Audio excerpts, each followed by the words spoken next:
Opal is a short animation film created by musician Jack Stauber, which aired the night before Halloween 2020 on Adult Swim. If you don't know who Jack Stauber is, he's most famous for his song Buttercup, which blew up on TikTok a few years ago.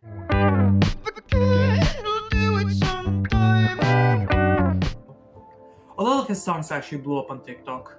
I've personally been kind of a fan of him for quite some time, especially since the airing of the topic of this video, Opal, which has left a significant impression on me, enough so to lead me to making this.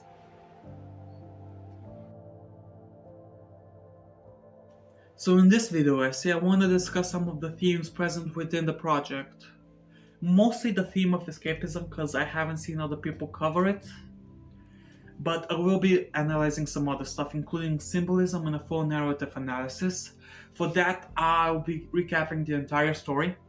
So don't worry if you haven't watched it. But if you haven't watched it, the full film is on the Adult Swim YouTube channel, and I highly encourage you go check it out. It's only 10 minutes and really worth your time. And so with that out of the way, let's start from the very beginning. The opening. Set to the track titled theme, this section will introduce us to the three major motifs that will be used in the short. We have three environments presented associated with cigarettes and television, mirrors and cosmetics, pills and alcohol. These motifs will gain significance later on in the short as we start to associate them with the three characters that we meet.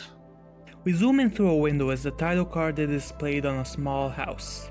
We cut to a still shot of a burger, and as the lead character opens her eyes, we are greeted to what we assume to be her family.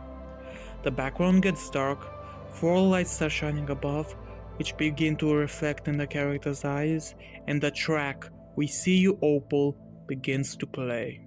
We see you, Opal, your troubles are miles away. From this song, we first learned that the little girl that we met at the beginning is named Opal. Her family then continues to give her supportive but vague statements, while Opal seems to be hesitating at something. But with a little bit of encouragement, Opal gets up on the table and busts some serious mad moves with her newly acquired burger, while the absolute banger of a track, Dancing, begins to play in the background.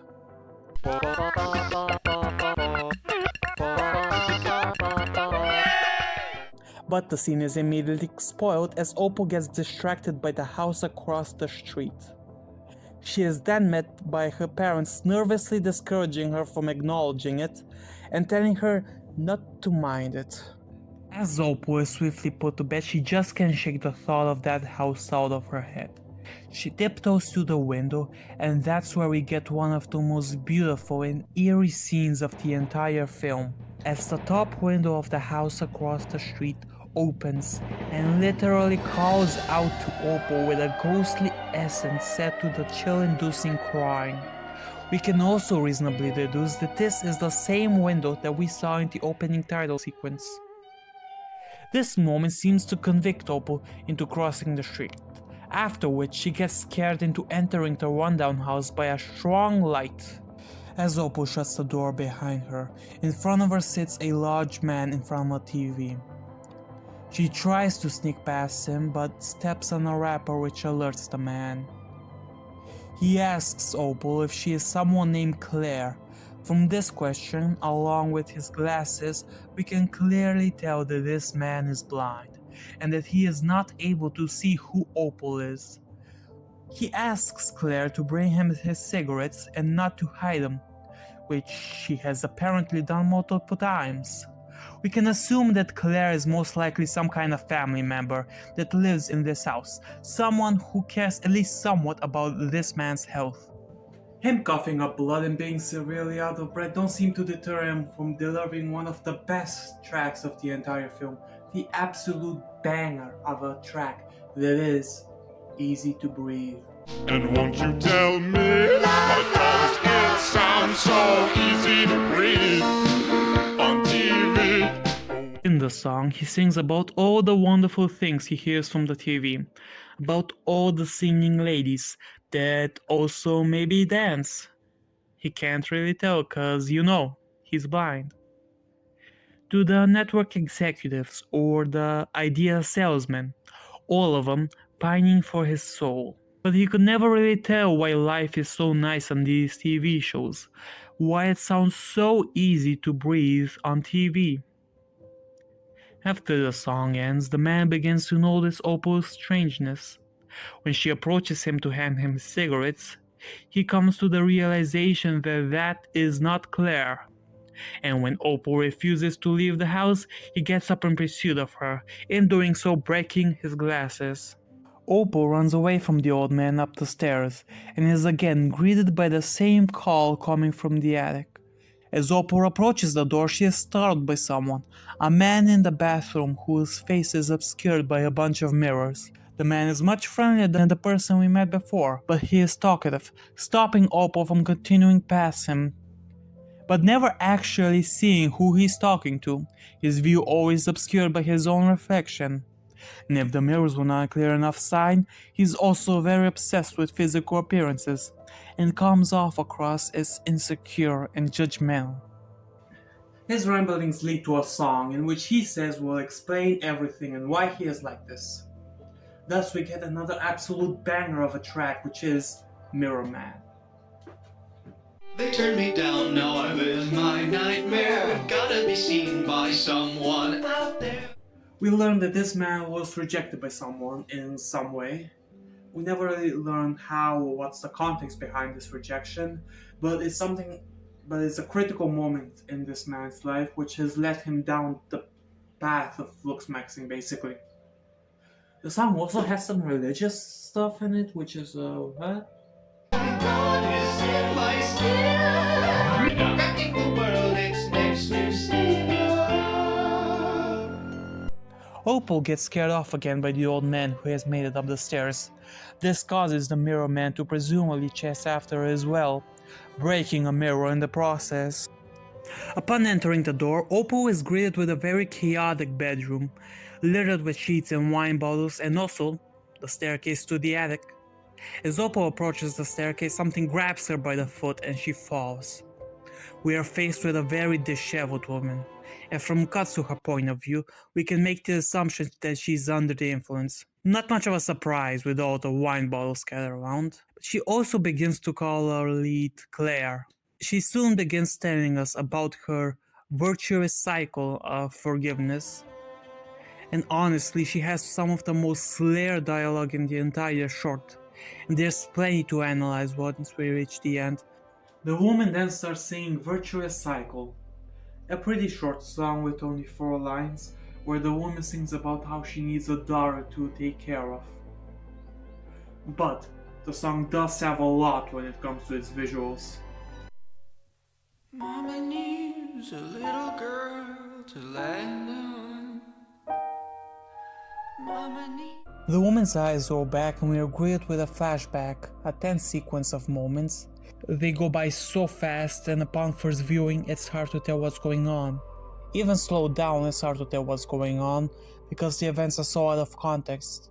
But we do have someone dialing 911, someone getting hit by another person, someone falling in front of the woman's eyes, and a face distorting. It is hard to make out what is going on, but we do know that whatever it was extremely traumatic to this woman, something that most likely led to her substance abuse. After the song, we get another rant from the mother about her adversaries and comparing herself to Claire. Then she reaches out to Opal, but Opal escapes her grasp and dashes up the attic, in doing so breaking a wine bottle. Opal locks the door behind her with a chair, and in front of her is finally the attic, which is quite empty except for one bed. Opal goes to the window that's been calling her this entire time, and we get those same 4 lights reflected in her eyes as in the beginning. And what we see in front of her is a billboard advertising Opal's Burgers, just 9 miles away. We see the dad, mom, and grandpa from the beginning, but we do not have the same Opal. The scene is immediately interrupted by knocking and shouting coming from the door. Then we get a sequence where the old man's glasses are lifted and we see Opal instead of his eyes. The mirror man's mirror is turned and we see Opal's face there, and the woman takes a pill that morphs into Opal. Opal screams, and that's when we realize that our lead is not Opal, but in fact Claire. And that's when everything starts to make sense. Her family from the beginning were only imaginary, daydreams inspired by a billboard advertisement. Those people knocking at the door, her true family, her true father, her true mother, her true grandfather. And now with the recap over, I want to begin our analysis of the story. And I want to start this section off with a theme that hasn't been covered too much online, and that theme is escapism. So what is escapism? Google defines escapism as the tendency to seek distraction and relief from unpleasant realities, especially by seeking entertainment or engaging in fantasy. We can see that a form of aversion to life's cruelties is present in all the main characters in the film. All four of our characters have some sort of vice associated with them, revealed from the very opening of the film. Claire's grandfather, for example, has his TV. Claire's father has his massive hyperfixation over his appearance. And Claire's mother has her substance abuse through alcohol and undefined pills. And finally, Claire escapes this abusive family structure to her imagination, daydreaming about a family that would truly see her, like the one she sees on the billboard across the street. But as with Claire's escapism, her family members also have their own reasons for indulging in it. As mentioned by the definition before, escapism is always a result of something, of unpleasant realities. Claire's grandfather has his disability and extremely poor health. His circumstances make it extremely difficult to navigate life fully, and very easy to fall down into a sedentary life in front of the TV. It doesn't help that his entire support system, the people who are supposed to take care of him, seems to be just Claire. Claire? Is that you? Come here, I need you to bring me my cigarettes. The other adults seem to be too preoccupied with their own troubles to ever be able to take care of him. As we find out from his song, Claire's father was rejected by someone, in some way at some point in his past. We're never given details about this rejection, but what we do know is that this event was what led him down a spiral of insecurity. They turned me down, now I live my nightmare. That ultimately manifested itself in this obscene obsession over his personal appearance. Gotta be seen by someone. We get exposition on Claire's mother through her song as well. Even though it's hard to tell what happened, we know that she suffered through some kind of extremely traumatic event. We can see clear signs of how this has affected her in her dialogue. She has this survivor mindset. You and I don't live, Claire. We survive. Where she lives her life with the thought of enemies. Our adversaries are in denial. And she sees herself as the martyr in the situation. I forgive every single one of you. Every night. It's a virtuous cycle. It seems like whatever this event was, it must have involved someone inflicting some sort of pain on another, as it's so easy to make out in the flashback sequence.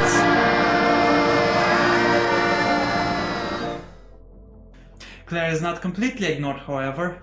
While her personhood is not acknowledged, she is still someone who her family cannot live without, in the sense that each of the family members has their own way of using Claire.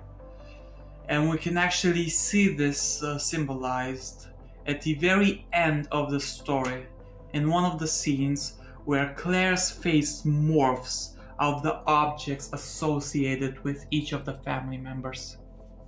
We see her as her grandfather's eyes, her father's mirror, and her mother's pills. It is only when she leaves that they realize how truly bad they need her, symbolized by an object associated with them breaking every time she leaves. The glasses, the mirror, and the wine bottle. To her family, Claire is not a person, but merely an extension of their escapism. The grandfather needs Claire to help him with his daily living, but he never seems grateful for the things that Claire does. Mostly due to the fact that he doesn't see what Claire does as help. The things that Claire does are not help if it's something that he wants, Come here, I need you to bring me my cigarettes. but if she tries to help him in ways that he doesn't want, Don't think about hiding them again either. like hiding his cigarettes, he views the action as evil, You know, it's evil to help people who don't need help, Claire. because he views himself as not in need of help, meaning he doesn't acknowledge Claire's contributions. The father needs Claire for external validation. He's deeply insecure about his appearance and needs someone to validate him. Look at me. Yeah, they're going to be kicking themselves. I actually look really good in that. I mean, my skin is Forgetful. sometimes, but what? You could hold me in the palm of your hand. He talks mostly about himself and has the longest monologue out of all the characters in the film. When he does mention someone else, is only in the context of comparing himself to them. Glad I don't have your ankles, though. Nothing against them. I just... The mother needs Claire for emotional support. We have already established that she views herself as a martyr in the family dynamic, and she views Claire as someone who would relate to her. You're just like me. You're just as powerless as I am, Claire. And how her lyrics can be interpreted both as a mother who needs to take care of a little girl and as a mother who wants to be taken care of by a little girl. Mama needs a little girl to land on. Mama needs a little girl to fall in her arms. Here we have a dichotomy of a caregiver who wants to give care but also is in need of that care themselves. The motif of sight also extends to Claire herself, as whenever she indulges in her escapism, the daydreaming, she shuts her eyes. Worthy of note is the dichotomy in the names. On one hand, you have Opal, which is a gemstone, opaque and not being able to be seen through. On the other, we have Claire, which is of French origins, meaning clear. So on one side we have Claire, which represents observing and seeing your reality clearly, while on the other we have her false persona, Opal, which represents being blind and delusional to your reality. Also worthy of note is that opals, being beautiful gemstones, will always have people's eyes on them. There's also a lot of irony to be found in the other characters of the story. I already mentioned how the mother wants to be both a caregiver and a care receiver, but we also have the grandfather, who despite being blind is always in front of the television. And then we have the father. In the scene I mentioned before, near the end, we can see his face for a split moment, and you can see that he's kinda, not so good looking, but nonetheless, he's obsessed with his appearance.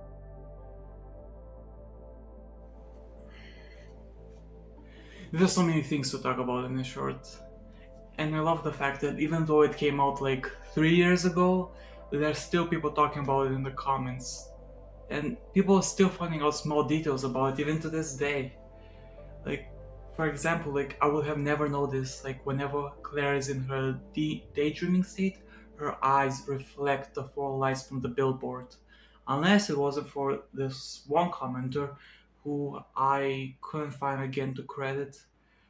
But still, it's just amazing to see people be fond of this relatively obscure project the same way I am, and they keep returning to it year after year. I don't know, it's just cool seeing people like what I like.